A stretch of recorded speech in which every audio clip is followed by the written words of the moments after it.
आज इस दबाव के मार्केट में भी कुछ एक स्टॉक्स हैं जो बहुत तगड़ा परफॉर्म कर रहे हैं और उन्हीं में से एक है आरवीएनएल। रेलवे से जुड़ा ये स्टॉक लगातार भागे ही जा रहा है। अब क्या कारण है इस तरह की तेजी के पीछे, आइए जान लेते हैं। नुपुर हमारे साथ जुड़ चुकी है। नुपुर, जरा बताइए आरवीएनएल इतना तेजी से क्यों भाग रहा है?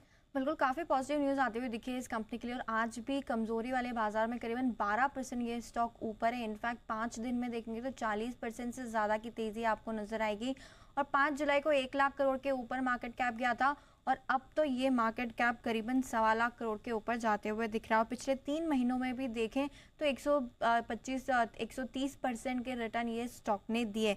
पिछले 5 दिनों का ऑर्डर इनफ्लो देखे, एवरी डे इस कंपनी को ऑर्डर्स मिलते हुए दिखे, चाहे वो एमओयू हो या डायरेक्ट ऑर्डर हो, कंसोर्शियम के ऑर्डर हो, लगातार यहाँ पे ऑर्डर्स आते हुए नजर आए। पिछले 5 दिनों में 500 करोड़ से ज़्यादा के डायरेक्ट ऑर्डर कंपनी को मिले।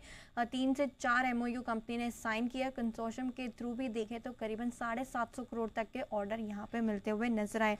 आज कंपनी में एक बड़ी ब्लॉक डील भी हुई थी, 0.2% इक्विटी एक्सचेंज हुई है सुबह, जिसका भी एक इम्पैक्ट देखने को मिल रहा है। कंपनी ने FY24 जब एंड हुआ था तब गाइडेंस काफ़ी मजबूत दी थी और पिछले साल का रिकॉर्ड देखे तो आय हो या मुनाफा रिकॉर्ड लेवल पे कंपनी ने क्लोज किया था पिछला फाइनेंशियल ईयर।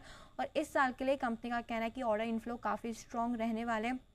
85,000 करोड़ की ऑर्डर बुक फिलहाल कंपनी के पास है। वहाँ पे 20 से 25,000 करोड़ के ऑर्डर इनफ्लो आते हुए दिखेंगे इस साल और 1 लाख करोड़ के पार ये ऑर्डर बुक जाती हुई नजर आएगी। कंपनी का ये भी कहना है कि एनुअल टर्नओवर का 3 से 4 गुना जो है वो ऑर्डर बुक कंपनी मेंटेन करती हुई नजर आएगी। सालाना आधार पर भी कंपनी का यही कहना है कि 3 से 4 टाइम्स के ऑर्डर मेंटेन कंपनी करती हुई दिखेगी। तो काफ़ी ऑर्डर इनफ्लोज पिछले 5 दिन में आते हुए दिखे, जिसकी वजह से स्टॉक में तेज़ी बरकरार है और 5 दिनों में 40% से ज़्यादा ये स्टॉक ऊपर है।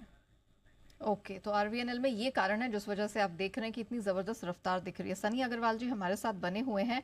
सनी सर, अभी आपने नुपुर को सुना, पूरी डिटेल आरवीएनएल में निकल कर आई है। रेलवे स्पेस पर क्या राय बन रही? क्योंकि अमूमन हम देखते हैं कि बजट से पहले रेलवे जैसी कई थीम्स हैं वो बहुत तेजी से भागना शुरू करती हैं।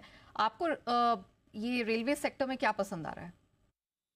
Neha ji, I think yes, railway sector में काफी एक्साइटमेंट है। अगर मुझे रेलवे सेक्टर को प्ले करना होगा तो मैं looking at a valuation, railway wagon की जो कंपनीज है जैसे टेक्समैको, टिटागढ़, जुपिटर वैगन, ये कंपनीज पे मैं बेट लेना चाहूंगा। Again with in that Texmaco rail is something where I think relatively valuation comfortable है, तो टेक्समैको रेल डेफिनेटली कंसिडर कर सकते हैं। और अगर हम आरवीएनएल की बात करें तो मुझे लगता है कि थोड़ा वैल्यूएशन एक्सपेंसिव हो गया है। 1500 करोड़ का प्रॉफिट बनाती है कंपनी। अगर हम मान लेते हैं कि इनका प्रॉफिट डबल भी हो जाता है, 3000 करोड़ अगले 2 साल में, still it is trading at 60 time price to earning multiple. तो आई थिंक थोड़ा सा पीएसयू रेलवे सेक्टर से पार्शियली प्रॉफिट बुक करके जो प्राइवेट वैगन की जो कंपनीज है जैसे जुपिटर, टेक्समैको, इन कंपनीज के ऊपर डेफिनेटली एक शिफ्ट लिया जा सकता है। जुपिटर वैगन्स, टेक्समैको, इन सब पे अब शिफ्ट करने का, फ्रेश एंट्री के मौके तलाशने चाहिए।